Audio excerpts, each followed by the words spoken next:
How's it going, guys? It's Al. It's Friday, and I've got a first look for DraftKings NBA lineups tonight on this 9-game slate.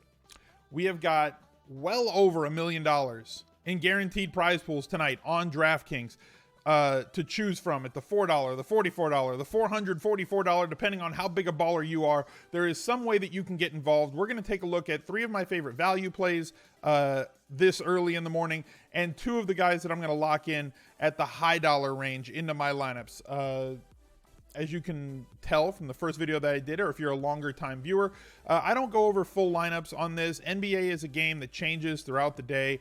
There's always the risk of people just trying to command V it and copy paste whatever I put here on YouTube into their lineups, and they say, well, that didn't work out. Well, guess what? It's not probably going to work out because things are going to change. The NBA is not like NFL. NFL, you get all the inactives 90 minutes before the lineups lock. You know who's in and who's out. You can make much clearer decisions.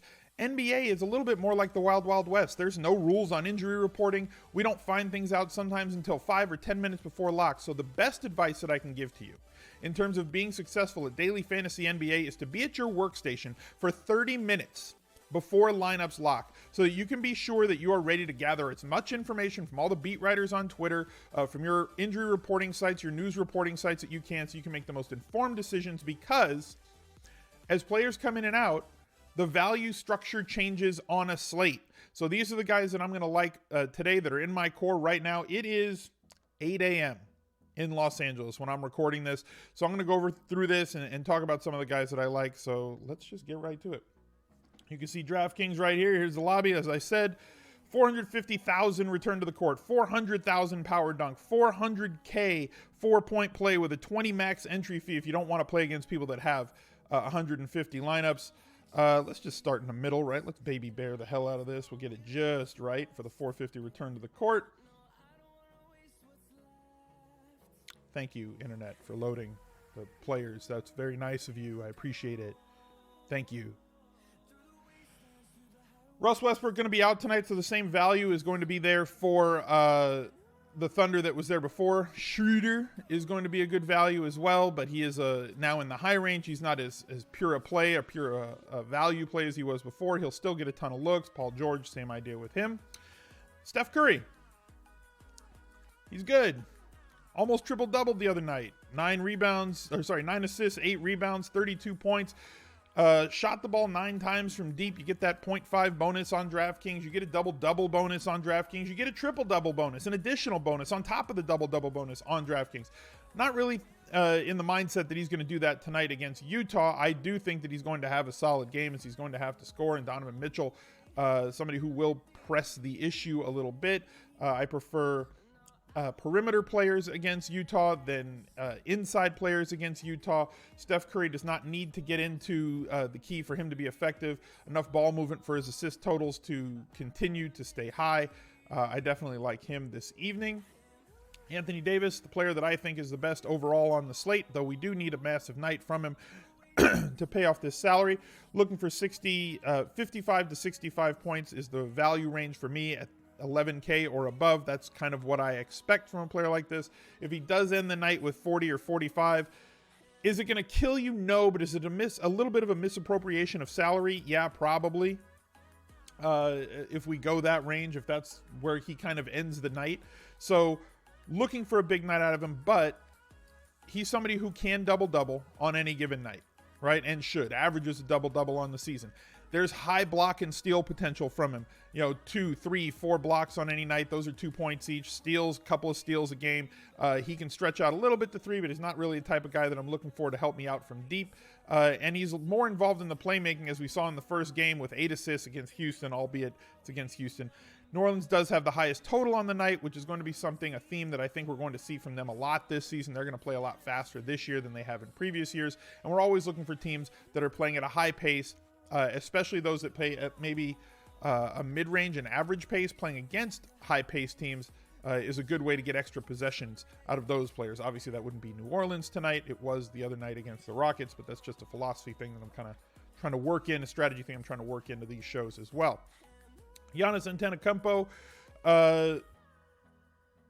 what do you want me to tell you? He's good. He's in that same Anthony Davis category, somebody that's going to double-double, possibly triple-double, although I don't think it's going to be as frequent as it was when he was running the point. He will get you some assists. He had 8 the first game. I'm more concerned his value is going to come from his points, his rebounds, and his hustle numbers, his stats, and his steals and his blocks, is where he's going to get the most. He'll average 5 assists a game. That means some games he'll have 10, but some games he'll have 3. He's just not expected to do as much of the distributing and ball handling as he was a season and a half ago when he was running most of the time at the point. It's just not what he's being asked to do anymore. Westbrook out. Curry we mentioned. Durant kind of in the same boat as Steph Curry. Going up against Utah, what I like about Kevin Durant, aside from the fact that he's one of my favorite daily fantasy players ever, is how much more he was contributing last season in terms of blocks and steals, really giving him a much higher floor on a night in, night out basis. You know, he's going to score. He's going to get you a good amount of rebounds, not as many as he was getting a couple of years ago. So double-doubles happen, but they're not as frequent as somebody like Anthony Davis. But he's just a well-rounded player, shoots a ton of threes. You get the bonus at 0.5 bonus for every one of those that he makes. You know he's going to be an efficient scorer, which is the number one correlation between real life and fantasy, is the ability to put the ball in the bucket. The second correlation between real life and fantasy is minutes played, and that's going to take me to our first value play. It's Trey Young. The rookie's just going to get a ton of minutes. Can't score if you're not on the floor, guys, so this kid is going to play a ton, 30-plus minutes probably every single night. He does have the ability to score. He only scored 14 points in their first game, and it was not on good efficiency. He is not going to be an efficient scorer, in my opinion, in his rookie season, at least not the first half of the season, right? He might shoot 40% from the field, which is kind of the range that he was in their first game. Scoring off against Memphis. Solid defensive team on the perimeter. I'm concerned with the minutes. Okay, if he's going to be on the floor and he's going to get mid-teens, 14, 15, 16 shots with the ball in his hands and the usage rate where it is, the assist rate is going to be where it is on a team that's just bad and needs to just develop this kid, he's going to get every opportunity. And at 5.6K, I still think that's too cheap. I think that he's a 6.5 to a 6.8K player, kind of when it's all said and done, when it shakes out over the next week or two, once DraftKings kind of adjusts the salary. So I still think that Trey Young is just too cheap for the amount of minutes that he plays. He's going to be the first guy that I plug into my lineup tonight. Second player, Cedi Osman. Kid killed it in the first game. He was way too cheap then. He's still too cheap now, if he is going to get over 30 minutes of run. Now, as players get back to me, as J.R. Smith comes back, as other players come back, maybe he's going to see down in like the 26 minutes, right? He'll get down to that range. But watching that first game that the Cavaliers played, it was very apparent that Cedi is a player that is aggressive, that is able to push the pace, is able to create plays, which is something that this team lacks. Kevin Love is a guy that can get the ball in the half court and do things. They don't really have the guards to create shots for themselves or for others. And this kid can do that a little bit, both in transition and in the half court. I expect his minutes to, and he's a polished player. He looked good out there, right? He's good inside. He's good outside. He's good in transition. And one thing that I did want to mention, he had 17 points in the first game, but only on 5 of 10 shooting. Okay. One of the things that I look at to see, was this guy an overperformer? Did he outperform? Is he unsustainable moving forward at this price? If you shoot, like if he was 8 of 10 or 9 of 10 from the field, then obviously there's going to be some regression. He's not going to shoot 80 or 90% on the season. He could shoot 48% on the season. He could shoot 47% maybe on the season. So making 5 of 10 is not outside of the realm of possibility. Hit both of his 3-pointers, 5 of 6 of his free throws. He's kind of a big body out there on the wing, but can put it on the deck and get to the rack. If he's going to play 30-plus minutes, and I kind of project him right now between 30 and 32 is kind of the range that I'm looking for this evening. 5,400, definitely not exorbitant.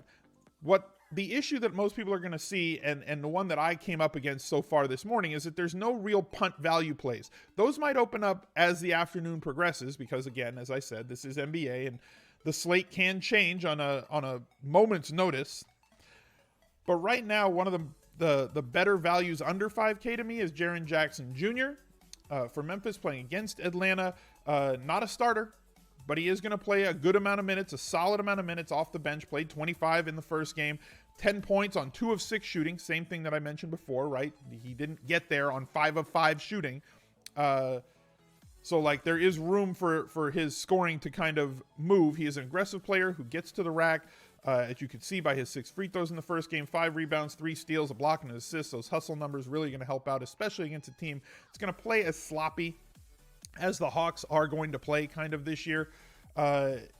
He's going to be in the rotation if this game is close. He is going to be on the floor a little bit more if this game gets out of hand.